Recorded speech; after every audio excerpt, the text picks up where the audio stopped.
ಎಲ್ಲರಿಗೂ ಶ್ರೀ ಸತ್ಯದರ್ಶನ ವಾಹಿನಿಗೆ ಸ್ವಾಗತ. ಪ್ರಿಯ ವೀಕ್ಷಕರೇ, ಇಂದು ನಿಮ್ಮನ್ನು ಸಂಪಿಗೆಗೆ ಕರೆದುಕೊಂಡು ಹೋಗುತ್ತಿದ್ದೇನೆ.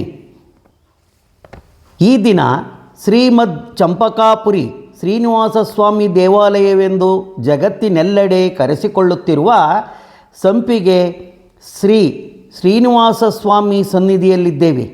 ಇಂದು ಈ ಸ್ವಾಮಿಯ ಮಹಿಮೆಯ ಬಗ್ಗೆ ಪುರಾಣಗಳು, ಪುಣ್ಯಕಥೆಗಳು ಏನೆಂದು ಹೇಳುತ್ತವೆ ಎಂಬುದನ್ನು ತಿಳಿಯೋಣ ಬನ್ನಿ, ತಿಳಿದು ಧನ್ಯರಾಗೋಣ ಬನ್ನಿ.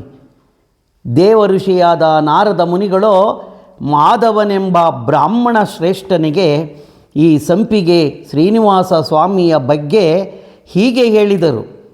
ದ್ವಾಪರ ಯುಗದಲ್ಲಿ ಕುರುಕ್ಷೇತ್ರ ಯುದ್ಧ ಮುಗಿದು ಧರ್ಮರಾಯನು ಚಕ್ರವರ್ತಿಯಾಗಿ ಆಳ್ವಿಕೆ ಮಾಡುತ್ತಿದ್ದ ಕಾಲದಲ್ಲಿ ಇಲ್ಲಿ ಚಂಪಕಾನಗರ ಅಥವಾ ಚಂಪಕಾಪುರಿ ಎಂದು ಕರೆಯುತ್ತಿದ್ದ ಈ ನಗರವನ್ನು ನೀಲಧ್ವಜ ಮತ್ತು ಹಂಸಧ್ವಜರೆಂಬ ರಾಜರು ಆಳ್ವಿಕೆ ಮಾಡುತ್ತಿದ್ದರು. ಅವರಲ್ಲಿ ಹಂಸಧ್ವಜನಿಗೆ ಸುಧನ್ವನೆಂಬ ಮಗನಿದ್ದ. ಅವನು ಶ್ರೀನಿವಾಸನ ಪರಮ ಭಕ್ತನಾಗಿದ್ದು ಶ್ರೀನಿವಾಸನ ಒಲುಮೆಯಿಂದ ವೈಭವದಿಂದ ರಾಜ್ಯವಾಳುತ್ತಿದ್ದನು.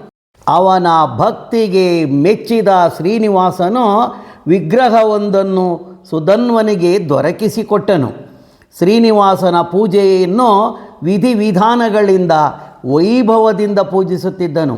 ಹಾಗೂ ದೇವಾಲಯವನ್ನು ಕಟ್ಟಿಸಿ ಸ್ವಾಮಿಯ ಶುದ್ಧ ಕಂಚಿನ ವಿಗ್ರಹಗಳನ್ನು ಮಾಡಿಸಿ ರಾಜವೈಭವದಿಂದ ತನ್ನ ಚಂಪಕಾ ನಗರದಲ್ಲಿ ಅದ್ಧೂರಿಯಾಗಿ ಶುಭ ದಿನಗಳಲ್ಲೂ ಮೆರವಣಿಗೆ ಮಾಡಿಸುತ್ತಾ ಪರಮ ದೈವಭಕ್ತನಾಗಿದ್ದ. ಕಾಲಾನಂತರದಲ್ಲಿ ಚಂಪಕಾ ನಗರವು ನಾಶವಾಯಿತು. ಈ ಭಾಗದಲ್ಲಿ ಕಾಡು ಮೇಡುಗಳು ಸೃಷ್ಟಿಯಾಯಿತು. ದೇವಾಲಯ ನಾಶವಾಗಿ ಸ್ವಾಮಿಯ ಸುತ್ತಲೂ ಹುತ್ತ ಬೆಳೆದು ನಿಂತಿತು. ಇಲ್ಲಿಗೆ ಸಾವಿರಾರು ವರ್ಷಗಳು ಕಳೆದು ಹೋದವು. ಕಾಡು ಬೆಳೆದು ಜೀವ ಜಂತುಗಳಿಗೆ ಆಶ್ರಯವಾಯಿತು. ಈ ಕಾಡಿನಲ್ಲಿ ಕಾಡು ಮೃಗಗಳು, ನಾಗರ, ಪಶು ಪಕ್ಷಿಗಳು ಇವೇ ಮೊದಲಾದ ಪ್ರಾಣಿಗಳು ವಾಸ ಮಾಡಲತ್ತಿದವು. ರಾತ್ರಿ ವೇಳೆ ಹುತ್ತವು ಧಗಧಗಿಸುತ್ತಿದೆ, ಅಂದರೆ ಸುಡುವುದಿಲ್ಲ. ಈ ಹುತ್ತದಲ್ಲಿರುವ ಶ್ರೀನಿವಾಸನ ಪ್ರಭೆಯು ಹಾಗೆ ಕಾಣುತ್ತದೆ. ಇಲ್ಲಿಗೆ ಪ್ರತಿ ರಾತ್ರಿಯಲ್ಲಿ ಮಂಗಳ ವಾದ್ಯಗಳೊಡನೆ ದೇವತೆಗಳು, ದೇವತಾ ಸ್ತ್ರೀಯರು ಬಂದು ಈ ಶ್ರೀನಿವಾಸನ ಸೇವೆ ಮಾಡುತ್ತಾರೆ. ನಂತರ ನಾನೂ ಸಹ ಬಂದು ಶ್ರೀನಿವಾಸನ ದರ್ಶನ ಪಡೆದು ಹೋಗುತ್ತಿದ್ದೇನೆ. ಎಲೈ ಬ್ರಾಹ್ಮಣ ಶ್ರೇಷ್ಠನೇ, ಇದುವರೆವಿಗೂ ಭರತ ಖಂಡದ ಎಲ್ಲ ಪುಣ್ಯಕ್ಷೇತ್ರಗಳ ದರ್ಶನವನ್ನು ಮಾಡಿ ನೀನು ಪುಣ್ಯವಂತನಾಗಿದ್ದೀಯ. ಹುತ್ತದಲ್ಲಿರುವ ಶ್ರೀನಿವಾಸ ಸ್ವಾಮಿಗೆ ಬೆಳಿಗ್ಗೆ ಪ್ರತಿದಿನ ಹಸುವೊಂದು ತನ್ನ ಹಾಲನ್ನು ಸುರಿಸಿ ಅಭಿಷೇಕ ಮಾಡುತ್ತದೆ. ನಾಳೆ ಹುತ್ತವನ್ನು ಪೂಜಿಸು. ಇಲ್ಲೇ ಇರುವ ಮಂಟಪದಲ್ಲಿ ಇರು. ಹಸುವು ಬಂದು ಹಾಲಿನ ಅಭಿಷೇಕ ಮಾಡುತ್ತದೆ. ಆಗ ಅದನ್ನು ಹುಡುಕಿಕೊಂಡು ಕೆಲವು ಗೋಪಾಲಕರು ಇಲ್ಲಿಗೆ ಬರುತ್ತಾರೆ. ನೀನು ಮಾಡಿದ ಪೂಜೆ, ಹಸುವಿನ ಹಾಲು ಸುರಿಸುವುದು ನೋಡಿ ಭಕ್ತಿ ಪರವಶರಾಗುತ್ತಾರೆ. ಆಗ ನೀನು ಅವರಿಂದ ಈ ಹುತ್ತದ ಮೇಲೆ ನೀರನ್ನು ಸುರಿಸು. ಶ್ರೀನಿವಾಸನು ಕಾಣುತ್ತಾನೆ. ಶ್ರೀನಿವಾಸನಿಗೆ ತೊಂದರೆಯಾಗದಂತೆ ಸುತ್ತಲೂ ಮಣ್ಣನ್ನು ತೆಗೆಸು. ಶ್ರೀನಿವಾಸನು ಶುಭಕರನು, ಕಾಂತಿಯುಕ್ತನು ಆಗಿದ್ದು ಈ ವಿಗ್ರಹದ ಪ್ರಭಾವಳಿಯಲ್ಲಿ ಎರಡು ಪಕ್ಕದಲ್ಲಿ ಅಮ್ಮನವರ ವಿಗ್ರಹಗಳಿವೆ. ಪೀಠದಲ್ಲಿ ಗರುಡದೇವನಿದ್ದಾನೆ. ಗದಾ ಹಸ್ತನೂ ವರದಾಸ್ತನೂ ಆದ ಈ ಶ್ರೀನಿವಾಸನನ್ನು ನೀನು ಕಾಣುತ್ತೀಯ. ಹಾಗೂ ಈ ಹೊಂಡವನ್ನು ಅಗಲ ಮಾಡಿಸು. ಅಲ್ಲಿ ಸುಧನ್ವರಾಜನು ಶ್ರೀನಿವಾಸ ವಿಗ್ರಹ ಮತ್ತು ಎರಡು ಅಮ್ಮನವರ ವಿಗ್ರಹಗಳು ದೊರೆಯುತ್ತೆ ಎಂದು ಹೇಳಿ ಶ್ರೀ ನಾರದ ಮಹರ್ಷಿಗಳು ಅಂತರ್ಧಾನರಾದರು.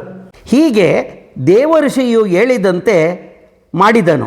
ಮಾಡಲಾಗಿ ಶ್ರೀನಿವಾಸನು ದೊರೆತು ದೇವಾಲಯ ಕಟ್ಟಿಸಿ ಪೂಜಿಸಿದನು. ನಂತರ ನೀರಿನ ಹೊಂಡವನ್ನು ಅಗೆಸಿದನು. ಆಗ ಸುಧನ್ವನು ಪೂಜಿಸಿದ ಶ್ರೀನಿವಾಸ ಮತ್ತು 2 ಅಮ್ಮನವರ ವಿಗ್ರಹಗಳು ದೊರೆಯುತ್ತವೆ. ಆ ವಿಗ್ರಹಗಳನ್ನೇ ಇಂದು ನಾವು ಶ್ರೀನಿವಾಸ ದೇವಾಲಯದಲ್ಲಿ ಕಾಣಬಹುದಾಗಿದೆ. ನಾರದರು ಹೇಳಿದಂತೆ ಯಾರು ಶ್ರೀನಿವಾಸನ ಮಹಿಮೆಯನ್ನು ಕೇಳಿ ಭಕ್ತಿಯಿಂದ ಅವನ ಸೇವೆ ಮಾಡುತ್ತಾರೋ ಅವರಿಗೆ ಅವರು ಅಪೇಕ್ಷೆ ಪಟ್ಟ ಎಲ್ಲ ಕೆಲಸ ಕಾರ್ಯಗಳು ಸತ್ಯವಾಗಿಯೂ ಹಾಗೇ ಆಗುತ್ತದೆ ಎಂದು ಪುರಾಣದಲ್ಲಿ ತಿಳಿಸಲಾಗಿದೆ.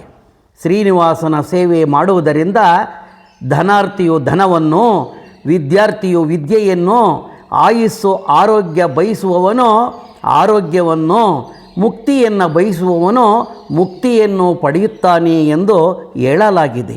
ಈ ಕ್ಷೇತ್ರಕ್ಕೆ ಬಂದು ಶ್ರದ್ಧಾ ಭಕ್ತಿಯಿಂದ ಶ್ರೀನಿವಾಸನ ಸೇವೆ ಮಾಡಿ ಯಾರು ಏನೇ ಬೇಡಿದರೋ ಆ ಕೆಲಸ ಕೇವಲ 48 ದಿನಗಳಲ್ಲಿ ಪೂರೈಸುತ್ತದೆ ಎಂದು ಘಂಟಾಘೋಷವಾಗಿ ಹೇಳುತ್ತಾರೆ. ಇಲ್ಲಿ ವೈಶಾಖ ಶುದ್ಧ ದ್ವಾದಶಿಯ ಚಿತ್ತ ನಕ್ಷತ್ರದಲ್ಲಿ ಅದ್ದೂರಿ ಬ್ರಹ್ಮ ರಥೋತ್ಸವವು ನಡೆಯುತ್ತಿದ್ದು ವಿಶ್ವಾದ್ಯಂತ ಹಿಂದೂ ಭಕ್ತಾದಿಗಳು ಆಗಮಿಸಿ ಪೂಜಿಸುತ್ತಾರೆ. ಹಾಗೂ ವೈಕುಂಠ ಏಕಾದಶಿಯನ್ನು ಸಹ ಅದ್ದೂರಿಯಾಗಿ ಆಚರಿಸಲಾಗುತ್ತದೆ. ಈ ಕ್ಷೇತ್ರವು ತುಮಕೂರು ಜಿಲ್ಲೆ ತುರುವೇಕೆರೆ ತಾಲ್ಲೂಕು ಸಂಪಿಗೆ ಗ್ರಾಮದಲ್ಲಿದೆ. ನೀವಿನ್ನು ನಮ್ಮ ವಾಹಿನಿಗೆ ಚಂದಾದಾರರಾಗಿಲ್ಲದಿದ್ದರೆ ಚಂದಾದಾರರಾಗಿ.